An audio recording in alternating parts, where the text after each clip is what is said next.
Boa noite, vamos esperar mais pessoas entrarem para a gente começar a nossa live de hoje.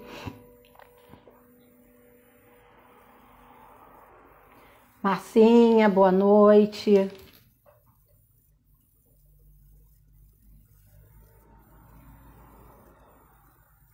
Esperar mais um pouquinho.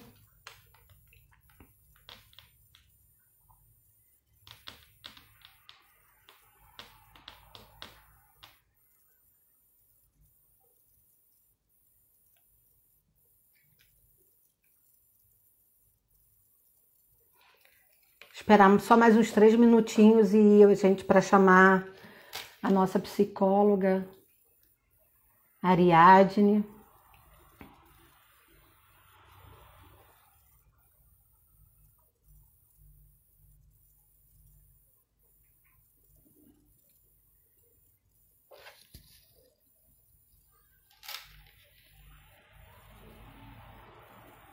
Boa noite, Marcinha.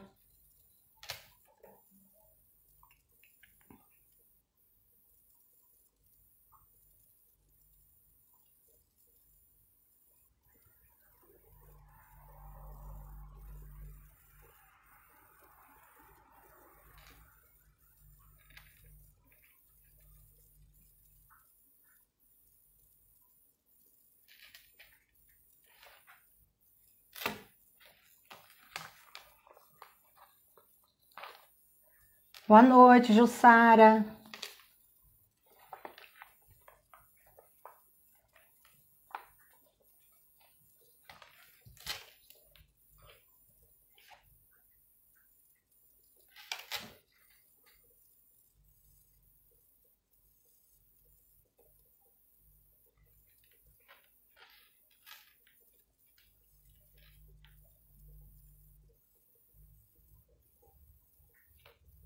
Só mais um pouquinho, que aí a gente já começa.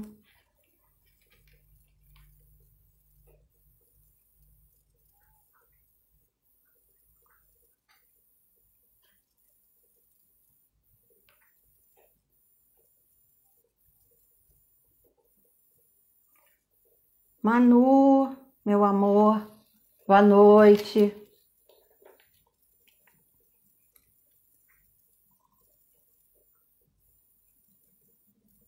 Minha filha do coração.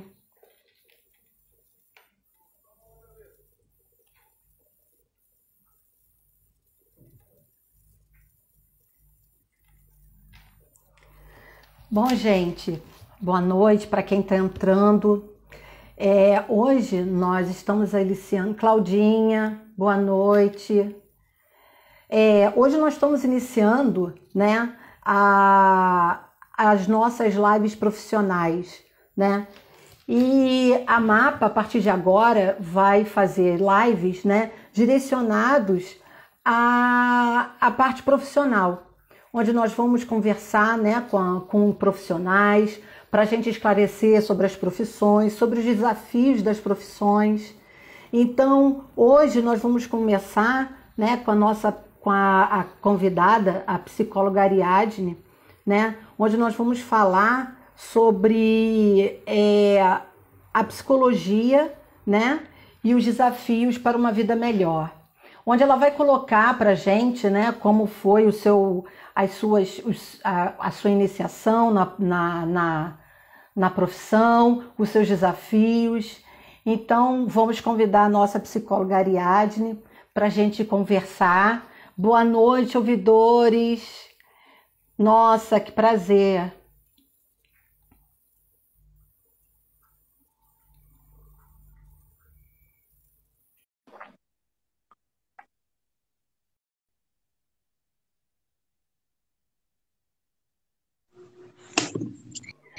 Oi, Ariadne, que prazer. Prazer, que bom estar aqui, gratidão pelo convite. Gratidão a nós da MAPA por você estar aqui, tirando o seu tempo para a gente poder conversar um pouco. Imagina, é sempre bom compartilhar, né, a nossa experiência. Não, com certeza. E nós convidamos você, bem-vinda, né?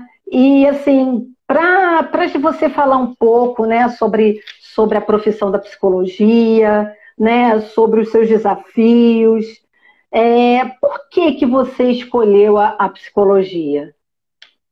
Olha, a gente vai começar bem, porque geralmente a gente pensa, né, numa profissão quando a gente é criança, e a psicologia não era uma coisa muito falada na época, na minha época, né, anos 70. Então eu pensei em ser, primeiro acho que astronauta, depois eu achei que não ia dar certo essa coisa de ir, né, lá para o universo, para o céu, ficar trancada, né? Eu falei, não, desisti, pensei em ser professora, enfim, e fui criando, mas o que me levou à psicologia, né, é assim, eu não escolhi, na verdade não é um porquê, né, mas como que ela chegou na minha vida. É aquela história de mãe levar a gente para o trabalho, né? Minha mãe levou. Aham. Então, eu acho que isso acontece muito. Não sei se ainda hoje acontece, né? Mas a minha mãe me levou para o trabalho dela. Minha mãe é psicóloga, trabalhava na Manicômio Judiciário do Rio de Janeiro, Heitor Carrilho, hoje fechado. E na ocasião, nós fomos numa festa, ela me levou numa festa de confraternização. E lá eu tive. Minha mãe era psicóloga, mas eu nunca, né, não tinha noção do que a minha mãe, né, fazia direito. Eu tinha Aham. por volta de 11 anos, por aí, eu acho. 11, 12 anos no máximo. E então, nessa festa, durante a comemoração, um rapaz apareceu na mesa e entregou um pratinho. E aí Aham. eu olhei para ele, ele olhou um olhar que eu achei um olhar muito diferente, né? Um olhar assim, profundo. E aí eu olhei para minha mãe e falei assim, onde é que a gente está? Porque assim, primeiro eu vi que tinha guardas, eu imaginei que eu estava numa prisão. Então eu perguntei para ela, ué, mãe, você trabalha numa prisão? Ela falou assim, não. Depois eu te explico. Aí eu, tá bom. E foi. E aí até chegar nesse momento, né, de eu receber esse pratinho e receber esse olhar. Eu recebi esse olhar. E aí eu questionei, Aham. por que que ele olha assim? O olhar dele é diferente. Eu não me lembro como eu falei, mas eu questionei a minha mãe. E rapidamente ela me deu uma resposta possível para aquele momento, né? Falou assim, Ariadne, a gente está num lugar onde as pessoas ficam porque cometeram algum crime, né? Mas não tem noção disso. Aí eu olhei para ela e falei assim, mãe, que você faz mesmo, né? Acho que eu perguntei alguma coisa. Ela falou que era psicóloga. Você vai, minha filha, eu sou psicóloga. Você foi na minha formatura e eu psicóloga, eu quero fazer isso. Eu quero, mas o que que o psicólogo faz? Ela estuda a mente. Eu quero estudar a mente também. E assim, com esse olhar, Você né, tinha quantos anos nessa época? eu tinha uns 12 anos, de 11, 12 anos, e aquele olhar, eu me lembro dele até hoje, um olhar profundo. E, e aí eu falei, não, eu quero isso e pronto. E foi fazendo o segundo É, grau. até porque aquelas pessoas devem ter mexido com você, né? Sim, na ocasião, né, até porque eu voltei lá, eu posso falar, porque eu retornei lá quando eu comecei a fazer psicologia.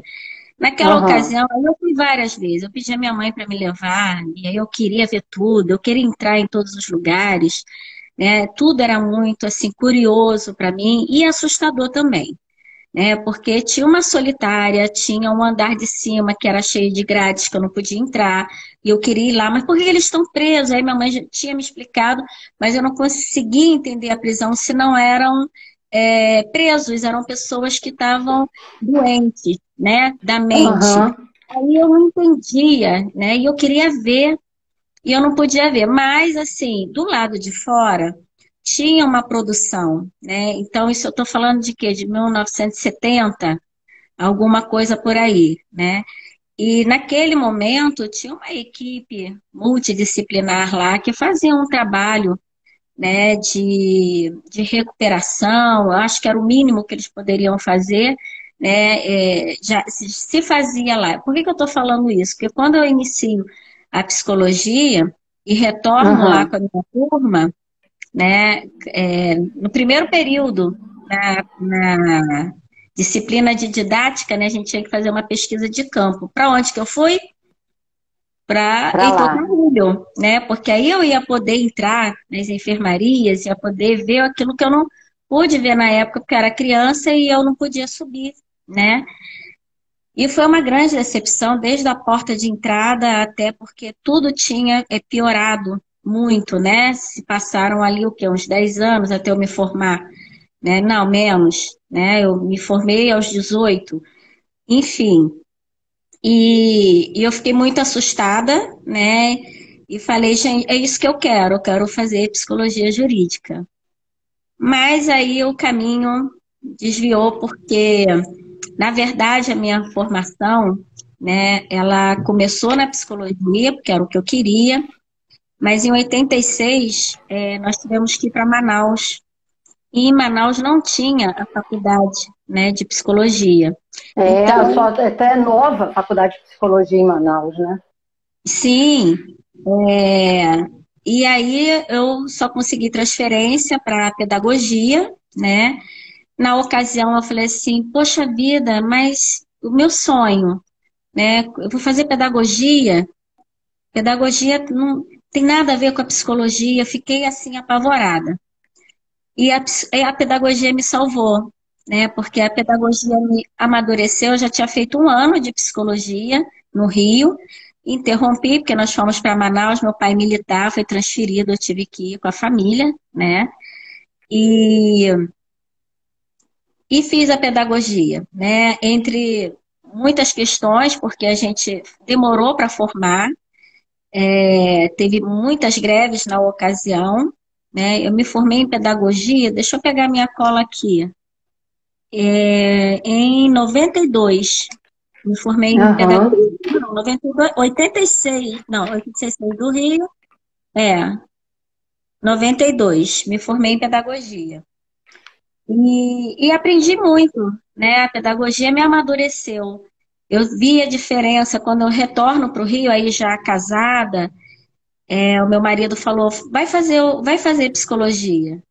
Né? Depois eu vou falar um pouquinho da minha trajetória profissional, né? Que eu sei que tem por aqui tem, aí eu vou falar mais um pouquinho sobre isso, aí eu vou contar como é que isso Aham. aconteceu. E aí foi quando eu retornei, né? E me formei em 99, me formei em 99 em psicologia. Aí o grande sonho sendo realizado. A gente tem quase o mesmo tempo de formado. Eu me formei em 96, você só 2, 3 anos depois. Aham. Muita coisa mudou, né? Até lá, de lá para cá, Graças a Deus. Uhum. né? E assim, quais foram assim as dificuldades que você enfrentou, né? Porque a gente sabe que a psicologia, principalmente na época em que a gente se formou, existia muito preconceito, né? Sim, sim. Então, eu tive assim, a minha formação, né, como você viu, ela foi, né, indo, né, eu terminei pedagogia, voltei a fazer psicologia. Quando eu voltei a fazer psicologia, eu já entrei no terceiro período porque tinha o primeiro ano, que eu já havia cursado, e tinha algumas Você matérias, conseguiu né, para tirar algumas fazer. matérias. É. Isso, então eu entrei assim no terceiro período. Então já tinha uma turma lá formada de amigos, né, que já estavam ali há alguns anos, né, há um ano, 2 anos, eu acho, 3 anos juntos, e eu estava chegando. E o acolhimento foi muito bom nessa turma, né? Eu cheguei também com conhecimento, dividindo outros saberes, né? Eu nunca imaginei assim que a gente pudesse fazer 2 faculdades. Na minha época, a gente era formado numa coisa só, né? E, Aham. e aí meu marido falou, não, vai fazer psicologia, porque ele me via, eu atuei como pedagoga, e muitas das vezes eu era confundida com a psicóloga, né, na instituição que eu trabalhei para menores infratores. E eu chegava em casa chorando, né, porque eu falava assim, embora a pedagogia era um campo, né, que me abraçou e que eu realizava, quando vinha essa escuta, ela me doía, né? É porque você tinha as limitações, né? Que você não podia passar de um ponto por conta da Perfeito. pedagogia, né? Sim, né? E aí, bom, enfim, né? Também com um pouco de atraso, com algumas dificuldades na época, na faculdade, né? A nossa turma foi transferida de faculdade, eu me formei pela IBMR, Instituto Brasileiro de Medicina e Reabilitação, aqui no Rio de Janeiro, em Botafogo. E Aham. a turma, né, a turma se separou, era uma turma imensa, né?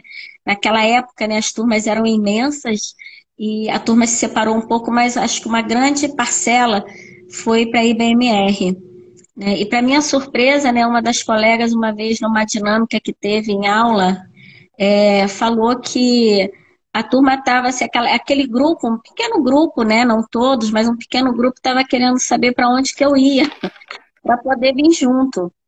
Por quê? Né? Apesar, eu era quietinha ali na minha, mas o que que aconteceu? Por eu já ter entrado no terceiro período, minha mãe ser psicóloga, conheci algumas pessoas que inclusive trabalhou com ela no manicômio judiciário, eu consegui entrar como estagiária na Doutoreiras, né?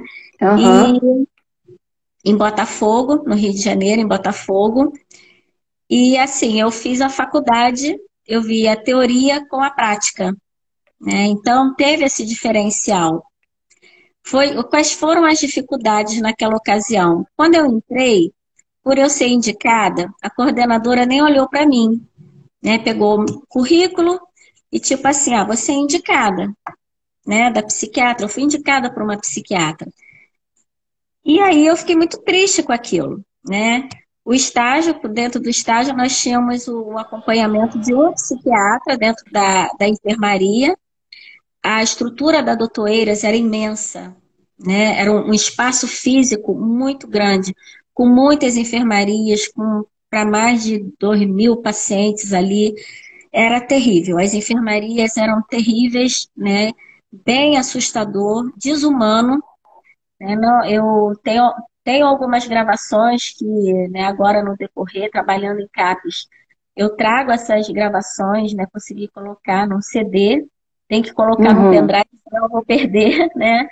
E aí eu mostro um pouquinho do que era essa instituição lá dentro, ainda enquanto estagiária, porque eu fui estagiária, fui voluntária durante muitos anos e fui contratada da Doutoreiras. Então, assim, eu terminei a faculdade e fui contratada.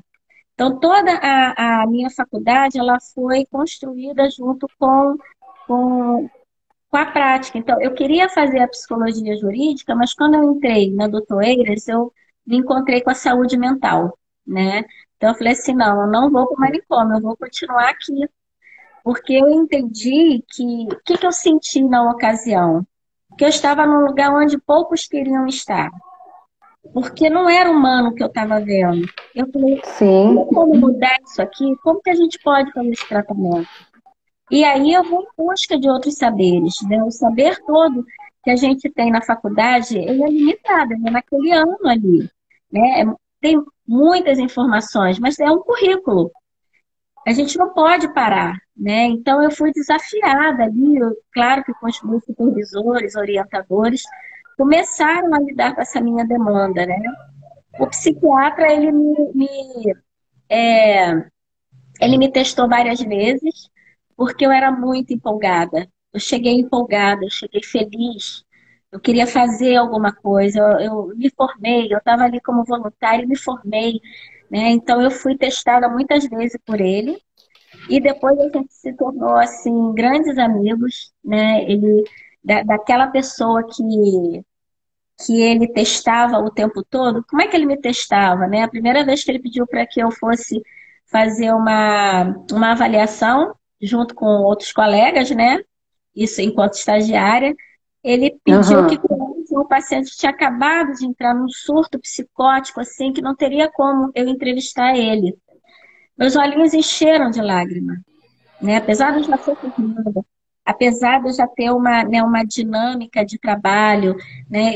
Eu vinha de um processo íntimo também naquela ocasião. Eu tinha perdido meu marido, estava com uma filha de 4 anos, né? Então, assim, tinha Momento difícil da sua vida, né? sim, dificuldades assim não faltaram, né? Nesse processo da psicologia na minha vida.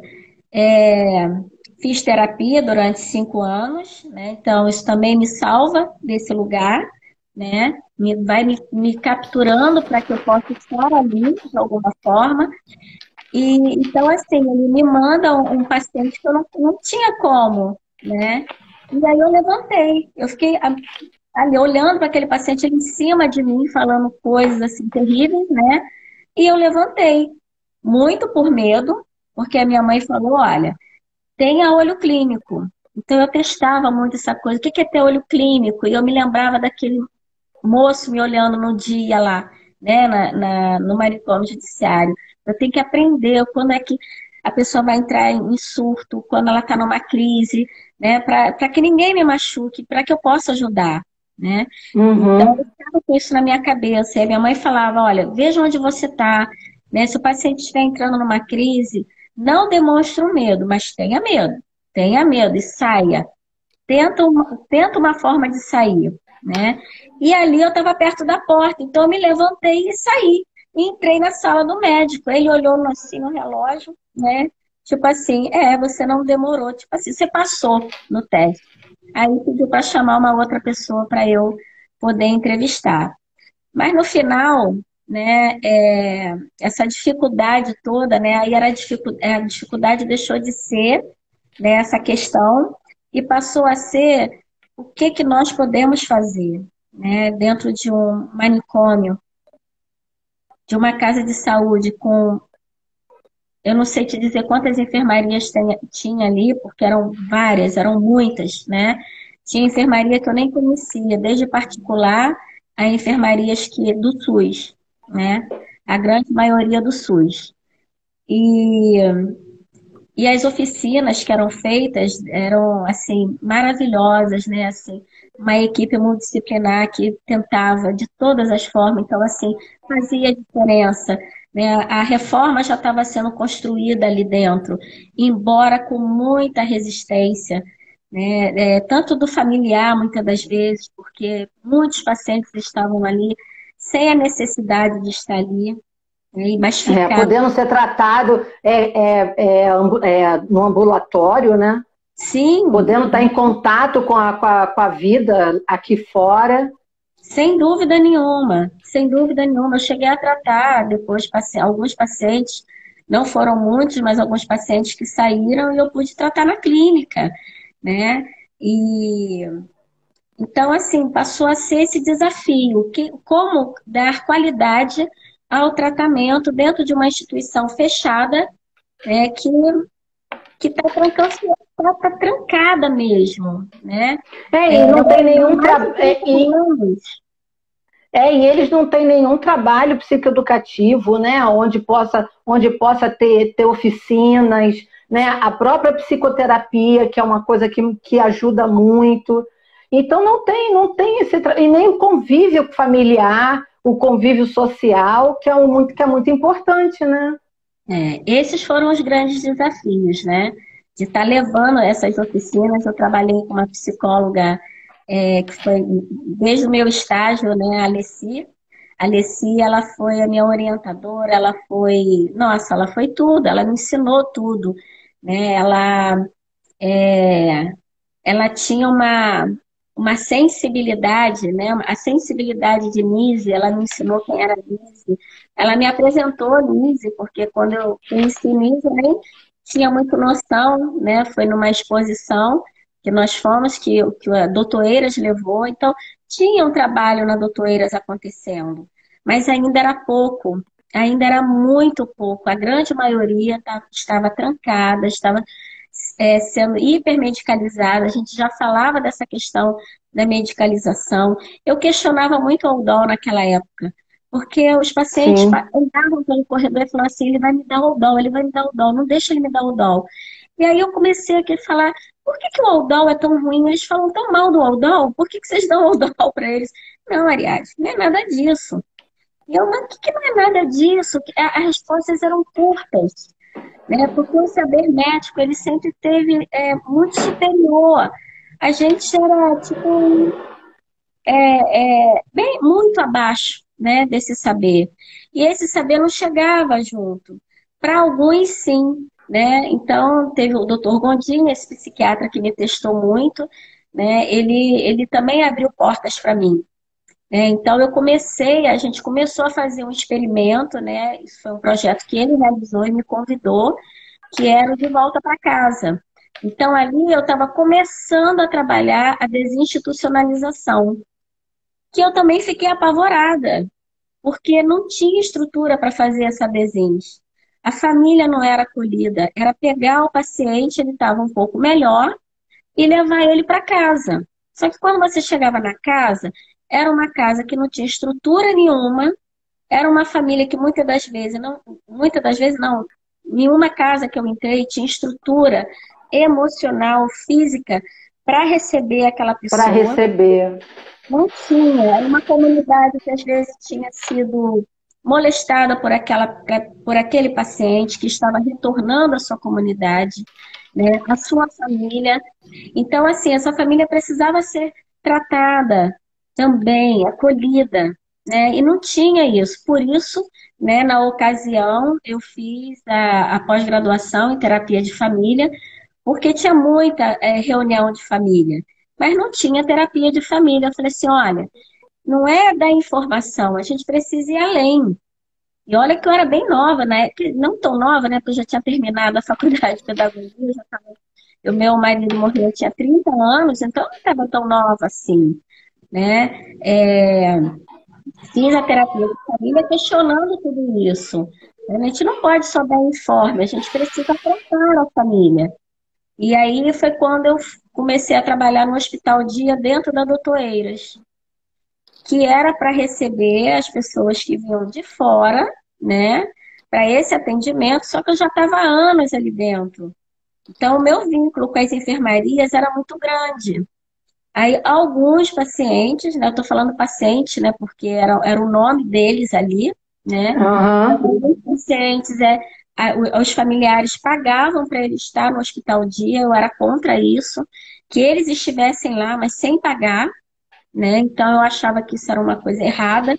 Quando eu denunciei isso, também passei por bastante dificuldade, porque era uma denúncia, mas pareceu uma fofoca, né? Estou, né, fazendo uma coisa que não é legal, né? E não, né? Eu tive coragem, falei, não, tá errado. Ele tem direito de estar aqui, sim, né? Então, mas diferenciado do outro. Vamos fazer um trabalho paralelo. O que que a gente pode fazer, né? E não ganhar em cima dessa família.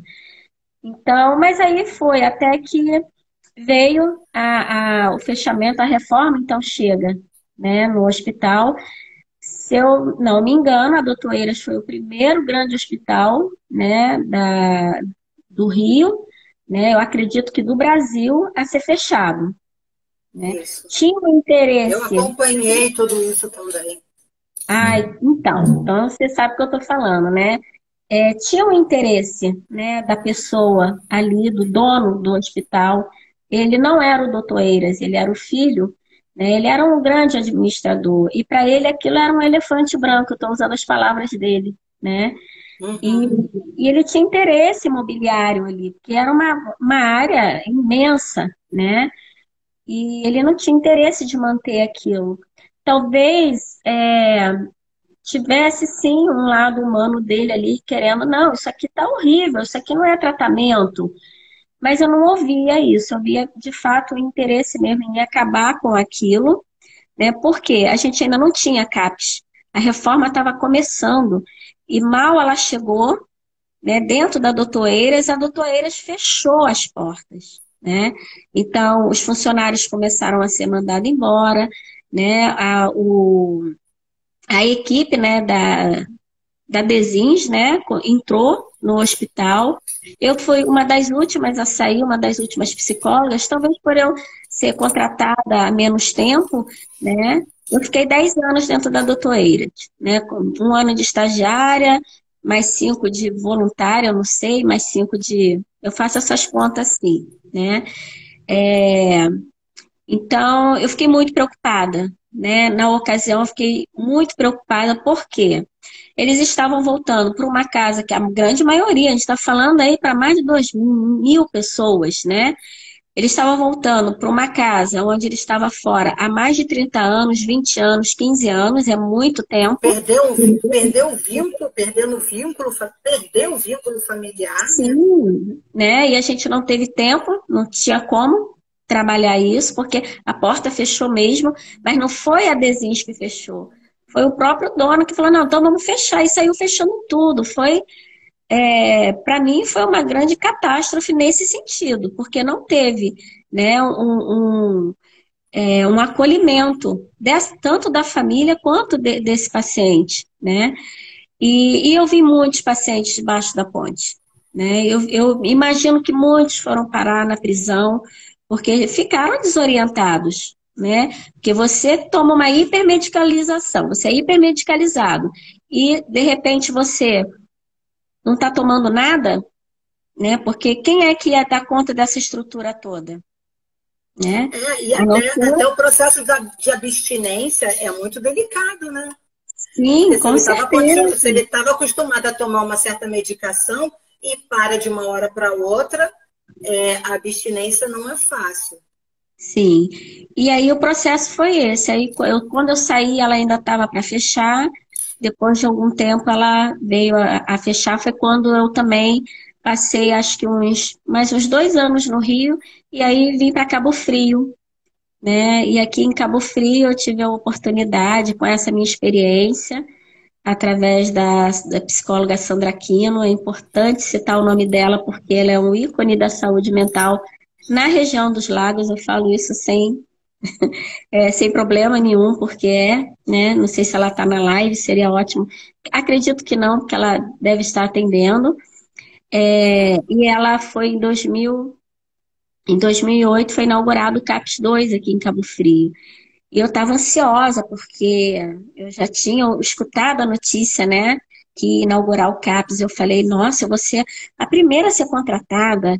Eu tenho um currículo, eu tenho anos de experiência dentro de hospital. E eu não fui a primeira a ser contratada, né? E eu tô vendo a notícia acontecendo, isso aí é no jornal. E eu falo, mãe, eu não fui chamada. Como que eu não fui chamada? Meu Deus do céu! Aí comecei a fazer projetos. Fui pro computador, fiz projeto, que eu falei, não, eu tenho que ter projeto, porque vão me chamar e eu vou levar os projetos, né? E não me chamavam. Mas assim, teve a inauguração. Porque Tudo tem sua hora, né? Pois é, teve as notícias que ia acontecer, mas ainda não tinha inaugurado. Mas eu já estava ansiosa, para mim já estava inaugurado, para mim já estava acontecendo, e eu não tinha sido chamada. E eu fui chamada para a inauguração.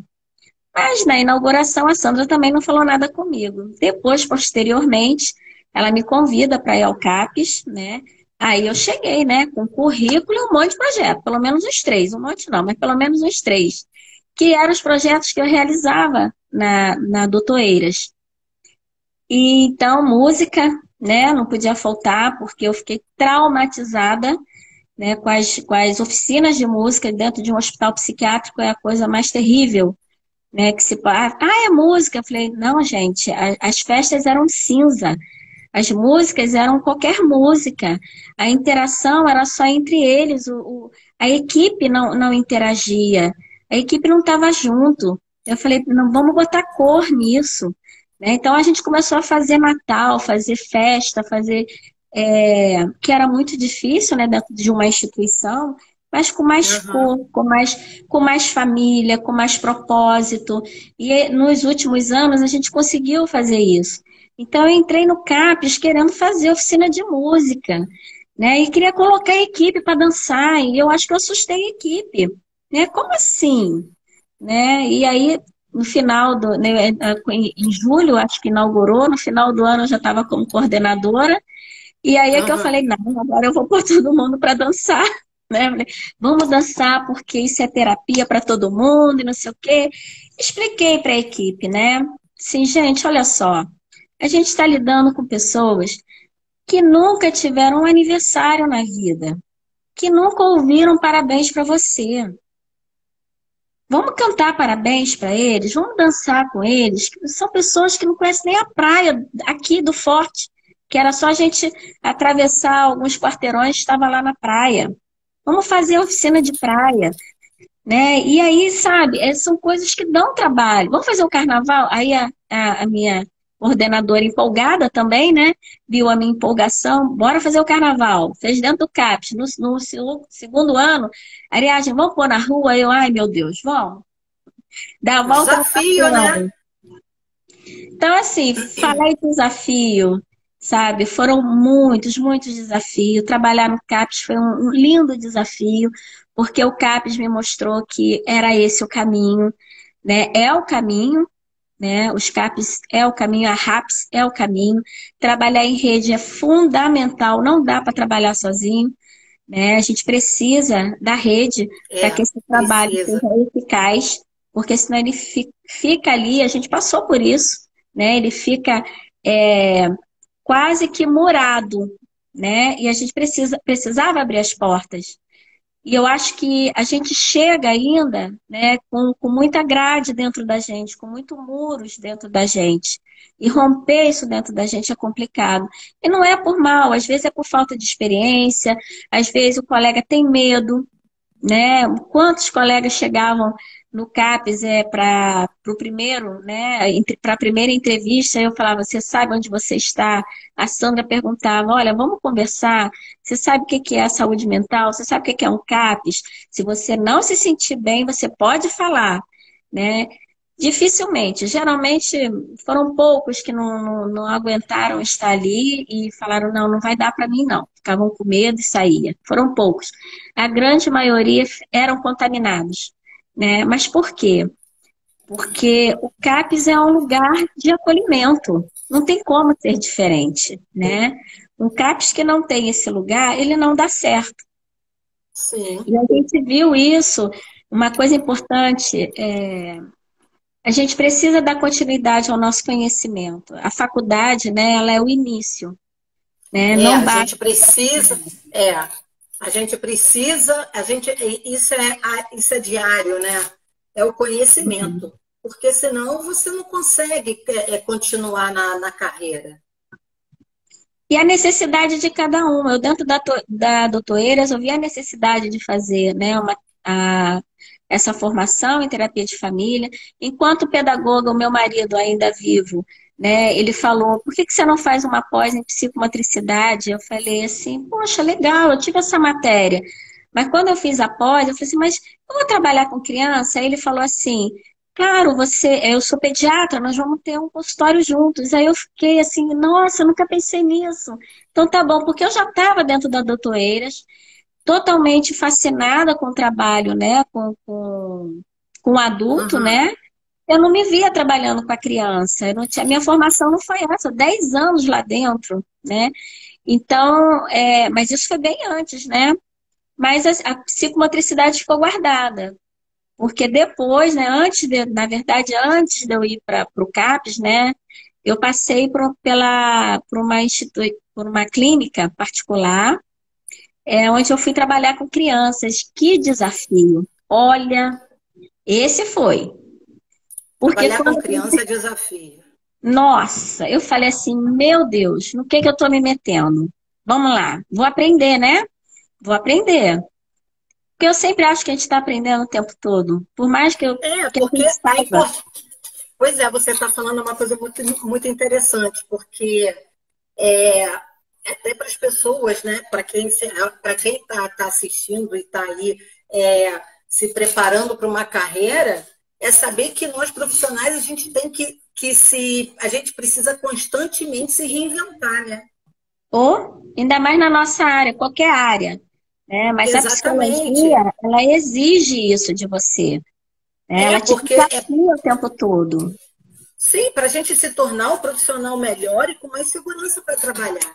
Então, a gente tem que buscar sempre. Sempre. E aí, né, eu falei assim, bom, não fiz com meu marido, né? Mas eu tô aqui agora trabalhando com criança e a psicomotricidade, mais uma vez, me salvou. Né? Eu fui salva por essa formação que me deu o lúdico, a flor da pele para poder atuar. Porque quando a primeira criança entrou no consultório, eu estava mais assustada que ela. Eu olhei para ela e agora? Né? Fui pro chão com ela. E aí a gente se entendeu. Né? Então foram assim 7 anos também, ou mais, não sei, E foi um grande aprendizado com pessoas maravilhosas aqui, com dois ícones também da área, né? Rose Winter e Luiz Cláudio Winter, da Oficina do Corpo aqui de Cabo Frio, que abriram essa porta para mim e foi um grande aprendizado, né? Até eu ir para o CAPES. Né? E aí não teve como, não teve, eu saí com uma dor muito grande, né, da Oficina do Corpo, mas eu estava indo para o sonho, estava Sim, recuperando. porque você queria. Precisava viver aquilo, e aquilo, né, eu sabia, né, o que podia ser feito, experimentar minimamente, né, e fui. Né? E graças a Deus eu fui chamada, né? E a gente pôde construir esse trabalho juntos com uma equipe maravilhosa. Hoje o CAPS E está você aí. ainda continua no CAPS? Não, a gente fica porque é questão de gestão, né? Quando sai uma gestão, sai o gestor, né? E como eu sou um cargo de confiança, né? Por mais que tenham tido o carinho de me convidar para permanecer na ocasião, né? Eu preferi estar com a minha coordenadora, né? Muda muita coisa, né? Muda o modo de pensar, né? Então aí a gente vai ficando, né, assim, com estranhamento e a dor também de ver todo um trabalho, né, que não dá continuidade, né? Então, assim, mas a Sandra fez um trabalho belíssimo. Eu participei da Desins aqui em Cabo Frio, da primeira RT, né? São 3 RTs hoje, né? Participei da porta de entrada do CAPS AD. O CAPSI foi inaugurado agora há pouco tempo, em 2017, se eu não me engano, 2018. Em 2017 nós voltamos com essa mesma gestão, né, de política, depois sai de novo, no mesmo ano sai com questões políticas, aí sai minha coordenadora, sai eu da coordenação de novo, né? Mas, assim, sempre um grande aprendizado muito grande. E o legal nessa ocasião, de 2017, é que em 2015 eu conheci novas abordagens em saúde mental, né? Não sei se você quer fazer alguma pergunta antes, né, para eu poder já entrar nos dores. Se alguém quiser também fazer alguma pergunta, fiquem à vontade, porque eu não estou conseguindo acompanhar aqui todo mundo que está entrando. Mas se alguém quiser fazer alguma pergunta, faça, né? Que, assim, você está falando de abordagens, né? E aí você começou a procurar novos desafios. Na verdade, assim, a minha mãe sempre me orientou. Minha mãe foi a grande supervisora da minha vida, né? A minha mãe, a minha prima, a psicóloga Jussara, Jussara, no início da minha carreira, ela que foi minha professora de psicopatologia, né? Uma grande mestra. Então, hoje trabalhamos juntas com ouvidores de vozes, ela atuou aqui no CAPS aqui também. Eu estou vendo que tem alguns colegas aqui do Ouvidores de Vozes, alguns colegas que vi rapidamente, eu não estou acompanhando também, estou prestando mais atenção em você, né? Então, assim, minha mãe sempre me orientou muito em estar fazendo. Eu dei uma olhada aqui no meu currículo, né? Que eu falei assim, vamos lá, né? Vamos ver como é que vai ser esse bate-papo, né? Falar um pouco dessa minha experiência. Eu fiquei surpreendida porque eu fui a simpósios e fóruns que eu não sabia que eu tinha ido. Né? Porque é muito tempo de estrada, igual a mim, às vezes quando eu preciso rever, eu falo, meu Deus, eu esqueci que eu fiz isso. Pois eu fiquei tão feliz. Eu fiquei muito feliz de rever aqui algumas coisas que eu tinha feito. O início da minha carreira foi em RH, em recrutamento, como pedagoga. Eu trabalhei em Manaus, em RH, em 2 grandes multinacionais, que é a Xerox e a Gillette do Amazonas, né? Lá tem um distrito. A Zona Franca de Manaus. Então, assim, foi também um desafio muito nova, né, num curso e com a psicologia ali do meu lado, vendo aquele psicólogo organizacional, sabe, um grande pensador, sabe, parecia que era o coração daquela imensa, daquela sabe, empresa. Nossa, é fascinante. Mas quando eu conheci a saúde mental não teve jeito, né? Eu continuei no Essas são as áreas. Aí é bom até que a gente vê as áreas da psicologia, né? Ou seja, você estava na parte de gestão, Daqui a pouco você se apaixonou pela área da saúde mental, né? E aí você acabou se apaixonando por essa área, e aí ali você começou a buscar, né? Sim, aí, não, aí não parei mais, né?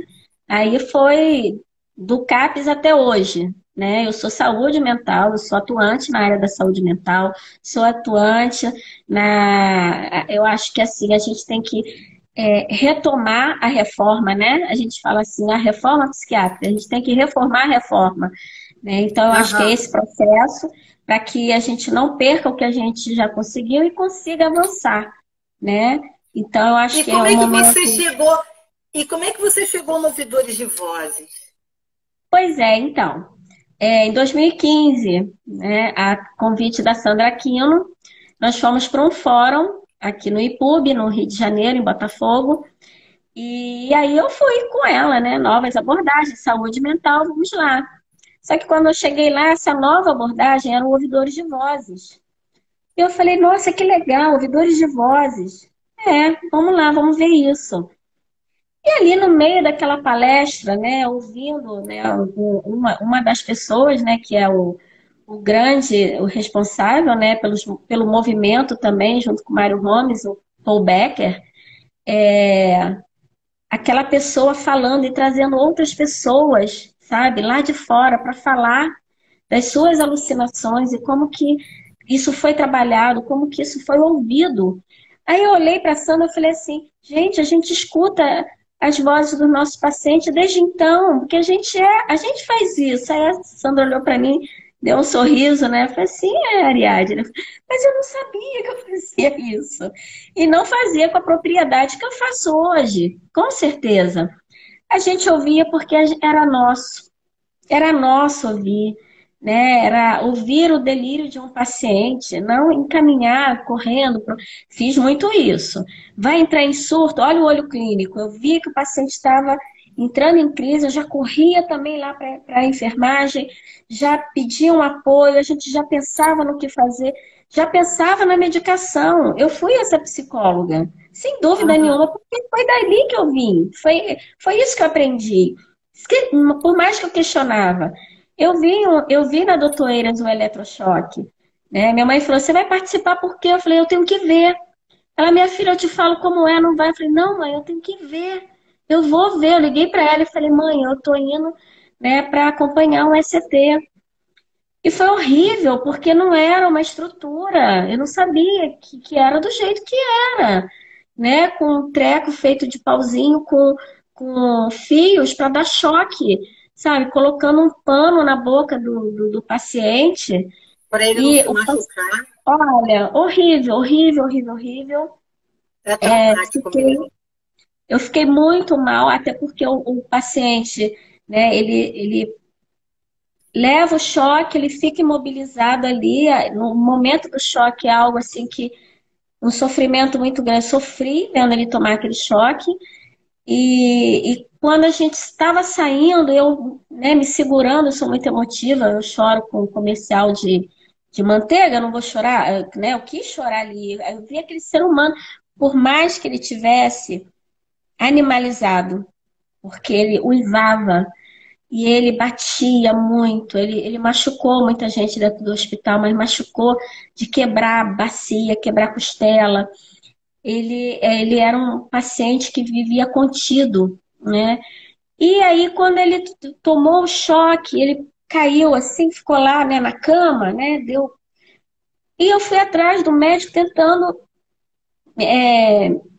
voltar a mim para fazer perguntas para ele.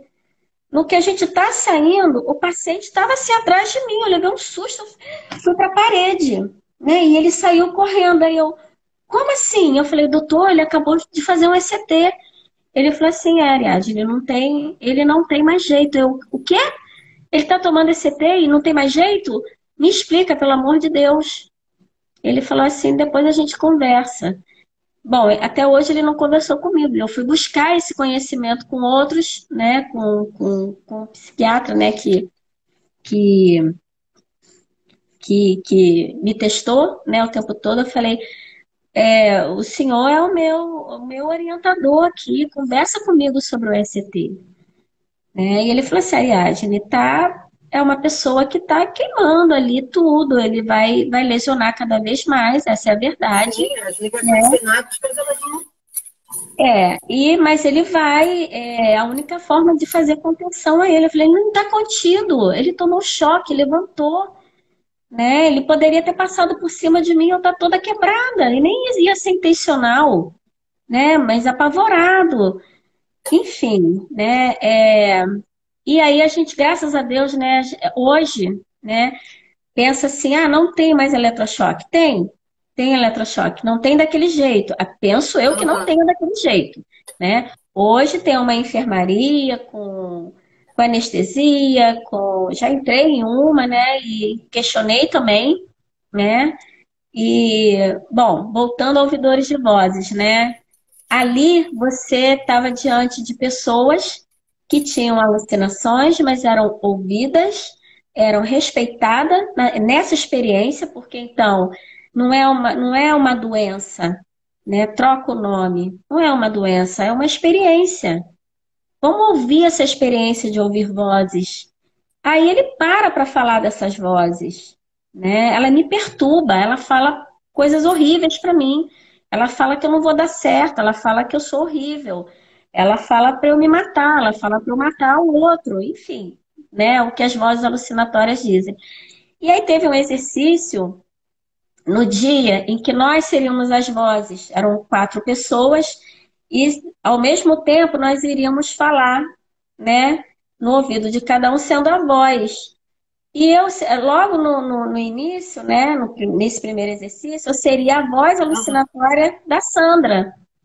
Como é que eu ia ser uma voz ruim para Sandra? Aí eu no ouvido dela, eu não consigo ser uma voz para você. Uma voz alucinatória, quase chorando, que eu não consegui. Na hora que ela foi ser a minha voz, ela acabou comigo. E eu, caramba, ser uma voz alucinatória maravilhosa, né? Então, assim, é uma experiência impactante, porque ali eu vivi isso de uma maneira, porque eu estava com ela ali. Talvez se ela não estivesse ali, eu não teria tido esse descontrole e controle emocional, porque as pessoas ficaram, de fato, muito mobilizadas com a experiência. Aqueles que nunca pensaram, né, em como era aí essa experiência do ouvir vozes, sente nesse exercício. E é muito impactante. Isso foi em 2015. Em 2017, quando nós voltamos, eu carreguei o CAPES inteiro, né, para o Congresso de Ouvidores de Vozes. Aí eu não parei mais, né? Comecei a seguir o Senat em todos os congressos, fóruns, né? É muito bom, é uma plataforma que vale a pena, né, ser seguida e ser acompanhada, né, por todos os cursos, tem os cursos também. E agora, nesse processo online, eu acho que o Senat assim, se superou, né? Porque abriu portas para o conhecimento. Então, assim, em 2017 eu carreguei todo mundo para ouvidores de vozes, né? Eu e Sandra. Só ficou a Marcinha Ribeiro, que na ocasião estava trabalhando como administrativa no CAPES. Ela está aqui na nossa sala aqui. E ficou bastante chateada comigo. Eu falei, o CAPES não pode fechar. Tem que ficar alguém aqui. Num outro momento você vai, porque todo ano tem. Mas não teve jeito não. Ela ficou bem aborrecida comigo. Fomos, né, voltamos e aí fizemos uma assembleia, organizamos para a gente poder, então, inaugurar o Ouvidores de Vozes no CAPES. E aí começamos, normal, como acho que começa em todo CAPES, né? Todo serviço. Com as pessoas, os usuários, que eram ouvidores de vozes, né? Que tinham as alucinações. Então, a gente pegou lá o prontuário e tal, a gente sabia quem era, e fizemos o ouvidores de vozes. Só que aí eu tive a ideia de chamar a família também. Vamos chamar a família, que ela vai entender o que está acontecendo. Não teve uma adesão muito grande da família no primeiro momento, mas foi, assim, um grande divisor de águas, né, para todos que estavam ali. Para os pacientes, para os familiares, para os técnicos, para mim, para o meu colega Matheus, psicólogo Matheus, que aceitou o desafio de estar comigo, Matheus Siqueira, né? E eu convidei a equipe técnica, aí tinha os estagiários de enfermagem, estagiário de psicologia, estagiário de serviço social. Então, foi assim, muito impactante. Então, de 15, se a gente começou com 15, nós chegamos a 30, né, pessoas nessa roda, assim, em menos de um mês. Né? Em um mês, 2 meses, a gente já tinha assim, uma sala lotada. Eu falei, Mateus, aí, assim, tá certo. Não tem número certo para ouvidores de vozes. A gente tem o controle, né, sobre essa dinâmica. E como eu tinha anos de experiência, né, em dinâmica de grupo, não foi difícil conduzir, né? Não foi, até porque o ouvidores de voz, ele abre as portas para que você possa falar, ouvir, né? E foi fascinante, foi uma coisa assim, porque os estagiários começaram a falar das suas vozes também. Não era mais só as vozes alucinatórias, eram as vozes íntimas. Era a voz de um pai, a voz de um líder religioso, a voz de uma mãe, de um filho, a voz do amor, que falava coisas e que, né, quem denuncia isso é uma paciente que pede a auxiliar de serviços gerais para escrever. A voz dela sai através de um bilhetinho que ela faz, eu olho para ela, aí ela me pergunta se poderia escrever, aí pode ler, aí ela faz assim para mim, e aí a SG lê e diz que hoje, quando eu estava para sair de casa, mais ou menos isso, né? Eu estava me arrumando e o meu marido perguntou onde eu ia. Fala então que ia para o CAPS. Ele falou, então por que você está se pintando, está se maquiando? Você é feia, é gorda, está indo para um lugar onde só tem doido. Isso mobilizou todos que estavam ali ao redor. Né? E não só ela, né? Porque quando a equipe começou a interagir, a falar das suas vozes, no dia que eu levantei a mão, né? Que eu sempre levantava a mão, perguntava quem é que ouve voz, eu levantava a mão. E teve um determinado momento que teve um paciente que ainda não tinha ido e que era muito apegado a mim, né? Quando eu perguntei, eu levantei a mão, ele estava ali quietinho, fez assim com a mão dele, e quando ele olhou para mim, ele, tia, você escuta vozes? Aí eu falei, sim, escuto vozes, diferente das suas vozes. Mas eu. Mas você ainda, tá? A gente vai ter, falta tão pouquinho para terminar o tema. Mas você ainda continua com esse projeto? Sim, ouvidores de voz estão online. Deixa eu falar então rapidinho o que está acontecendo hoje, né? Ouvidores de voz estão online porque veio a pandemia. E o grupo Eficiente, que é um grupo de pessoas com deficiência, né, aqui de Cabo Frio, que eu já tinha esse grupo, já trabalhava com eles desde a PAI, fui desafiada, né, por um, né, membro, né, da PAI, que fazia parte, que queria fazer esse grupo e me convidou. Vamos fazer um grupo? Vamos. Só que quando eu saio da PAI, esse grupo vai para minha clínica, né, e aí ficamos anos ali. Depois veio a pandemia e eles falaram, vamos fazer o grupo online? Eu falei, mas como é que faz isso? Eu não sei fazer isso. Me perdi aqui na Matrix várias vezes. E, para além disso, né, a gente fez ouvidores de vozes, né, que é aberto. Comecei a participar do Ouvidores de Vozes do Brasil com o Leonardo Duarte, para saber, né, como é que isso ia estar acontecendo online, para estar perto também do movimento. Eu faço parte do movimento de ouvidores de vozes Brasil. E tem uma honra nossa de conhecer o pessoal de Campinas, o pessoal do grupo do Leonardo e o Senat também. É uma honra fazer parte do Senat desde 2015. Nós estamos inaugurando uma plataforma agora, né? Amanhã. Fala o endereço do Instagram, qual é o endereço? Então, Saúde Mental Hoje. Saúde Mental Hoje, inaugurando. Amanhã, né, a gente está fazendo as propagandas aí devagarinho, explicando, né, do que se trata. É uma plataforma online de atendimento particular. Vai ser lindo, né, porque é uma equipe multidisciplinar, com uma proposta transdisciplinar, intradisciplinar, né, são todos os saberes juntos, unidos, tudo que eu sempre desejei desde a doutoreiras, sendo concretizado agora no online. Quando que eu ia imaginar isso? Então, além de estar honrada numa equipe, né, de ponta, numa equipe, nossa, eu Quando eu vi a equipe, eu falei, que honra estar aqui com vocês, eu vou aprender mais, né?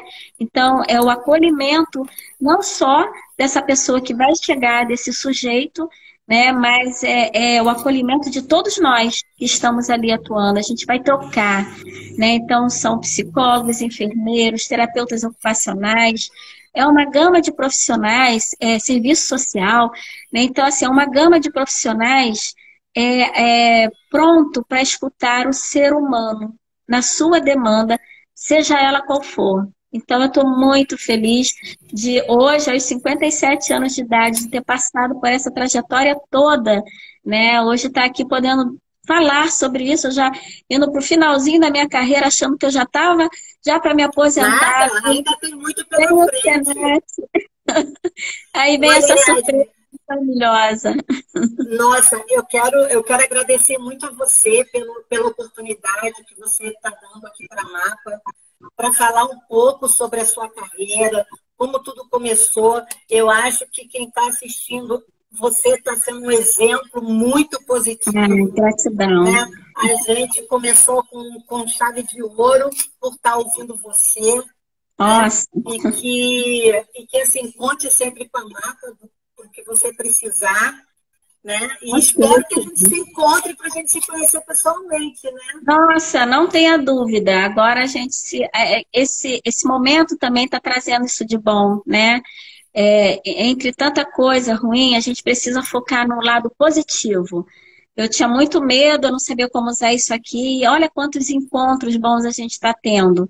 Então, eu sou muito grata também à Mapa por ter feito esse convite, a você pelo carinho, né?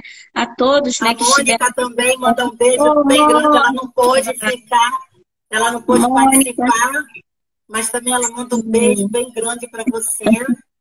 Tá? Mônica foi muito carinhosa. A Mônica, nós somos irmãs, nós somos irmãs. E assim, eu queria agradecer também a todos que participaram, né? Que deram um pouquinho desse tempo para ouvir, né, a sua experiência, que eu acho que foi muito bom, foi muito enriquecedora, né? E obrigada. Gratidão por participar. Gratidão também, estou aqui à disposição de todos vocês, tá bom? E a gente se encontra e vamos nos encontrar não só online, né? A gente já vai se encontrar ainda pessoalmente para aquele abraço bom. Se Deus quiser. Um beijo para você, um beijo para todos. Obrigada. Beijo. Tchau, amor. Tchau, tchau. Tchau.